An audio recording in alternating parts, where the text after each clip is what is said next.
నమస్తే సార్. నమస్తే.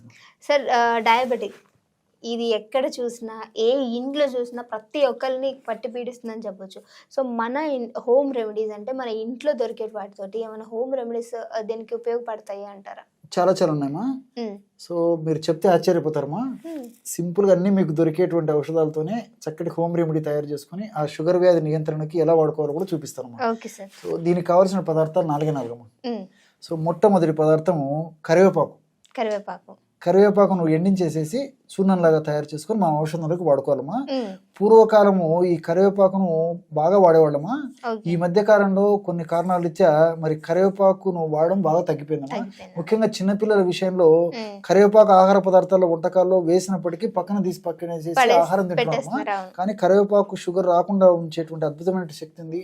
వచ్చినటువంటి షుగర్ ను నియంత్రించేటువంటి శక్తి కూడా కరివేపాకు ఉందమ్మా. సో అందుకే పెద్దల మాట సద్దిముట అని చెప్పేసి అందుకే వాళ్ళు కరివేపాకును మన ఆహార పదార్థాల్లో వంటకాల తయారీలో భాగంగా చెప్పడం జరిగిందమ్మా.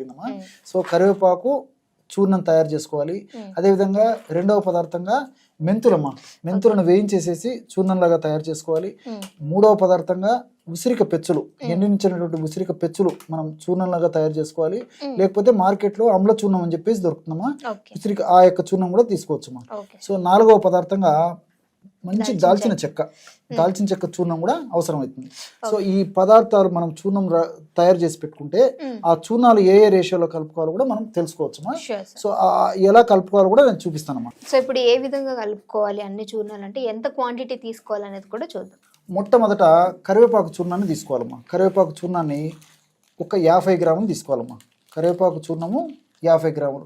ఔషధం తయారు చేసి చూపించేందుకు ఇక్కడ కొద్దిగా మాత్రమే కలపడం జరుగుతుందమ్మా. మన ప్రేక్షకులు మాత్రం 50 గ్రాములు ఈ విధంగా కరివేపాకు చూర్ణం తీసుకోవాలన్నమాట. అదేవిధంగా రెండవ పదార్థంగా మెంతుల చూర్ణం. మెంతులను వేయించేసేసి చూర్ణంలాగా తయారు చేసుకొని ఆ యొక్క మెంతుల చూర్ణాన్ని కూడా ఒక 50 గ్రాములు తీసుకోవాలమ్మా. కరివేపాకు చూర్ణం 50 గ్రాములు తీసుకున్నట్లయితే మెంతుల చూర్ణం కూడా ఒక 50 గ్రాములు తీసుకోవాలమ్మా. మూడవ పదార్థంగా ఉసిరి పెచ్చుల యొక్క చూర్ణం, అట్లే దీన్ని ఆమ్ల చూర్ణం అని చెప్పేసి అంటారని తెలుసుకున్నాం కదమ్మా. ఈ ఉసిరి పెచ్చుల చూర్ణం మనకు సంవత్సరం అంతా కూడా మార్కెట్లో కూడా దొరుకుతుందమ్మా. సో ఉసిరి పెచ్చుల యొక్క చూర్ణాన్ని కూడా ఒక 50 గ్రాములు తీసుకోవాలి. ఇప్పుడు ఔషధాన్ని షుగర్ వ్యాధి నియంత్రణకు వాడుకుంటున్నాం కదమ్మా. అందులో భాగంగా మనం ప్రస్తుతానికి 3 పదార్థాలు కలిపామన్నమాట. చివరగా నాలుగవ పదార్థంగా దాల్చిన చెక్క పొడి. ఈ దాల్చిన చెక్క పొడి మాత్రం ఒక 25 గ్రాములు మాత్రమే కలుపుకోవాలమ్మా.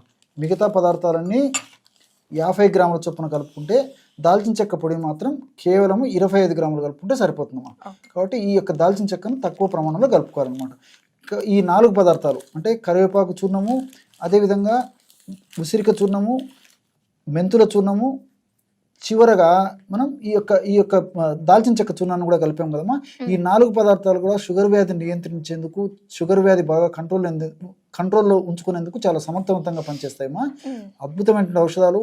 వీటికి సంబంధించిన జరిగినటువంటి పరిశోధనలో కూడా ఈ 4 పదార్థాలు కూడా షుగర్ను బాగా నియంత్రణలో ఉంచేందుకు ఉపయోగపడతాయని చెప్పేసి కూడా నిరూపణ చేయడం కూడా జరిగిందమ్మా. సో కేవలము 1/2 నిమిషం లేదా 1 నిమిషం లోపే బ్రహ్మాండమైనటువంటి షుగర్ను నియంత్రించేటువంటి అద్భుతమైనటువంటి ఈ యొక్క చూర్ణం కూడా రెడీ అయిపోయిందమ్మా. సో అంటే సార్ ఎలా తీసుకోవాలంటారు? చెప్తానమ్మా. ఈ విధంగా తయారు చేసుకున్నటువంటి చూర్ణాన్ని ఒక గాజు సీసాలో నిల్వ ఉంచుకోవాలమ్మా. సో ఎలా వాడుకోవాలంటేమా, రోజు ఉదయం పూట ఆహారానికి ఒక 10 నిమిషాల ముందు ఈ యొక్క ఔషధాన్ని వాడుకోవాలి.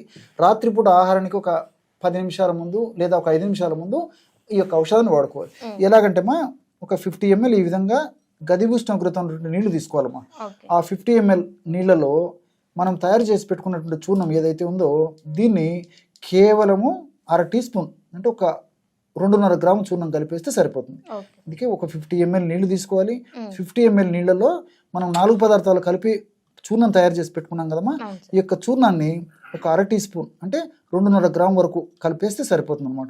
అతి త్వరలోనే ఈ యొక్క చూర్ణంలో ఉన్నటువంటి ఆ యొక్క ఔషధ గుణాలు, ఔషధ తత్వాలను కూడా చాలా త్వరగా ఈ యొక్క పానీయంలో కలిసిపోతాయమ్మా. సో బ్రహ్మాండమైనటువంటి షుగర్ వ్యాధిని నియంత్రించేందుకు ఉపయోగపడేటువంటి పానీయం రెడీ అయిపోయిందమ్మా. Okay sir. సో డయాబెటిక్తో బాధపడే వాళ్ళు ఇంట్లోనే ఔషధ గుణాలతో కూడినటువంటి ఒక చూర్ణం, దీన్ని వాటర్లో డైలీ తీసుకోవటం వల్ల సో మీకు ఏదైతే షుగర్ ఉంటుందో ఆ లెవెల్స్ అనేవి కంట్రోల్ అవ్వడము, కొద్దిగా తగ్గడం అనేది ఖచ్చితంగా ఉంటుందట. ఇక్కడ మరొక విషయం కూడా మన ప్రేక్షకులు తెలుసుకోవాలమ్మా.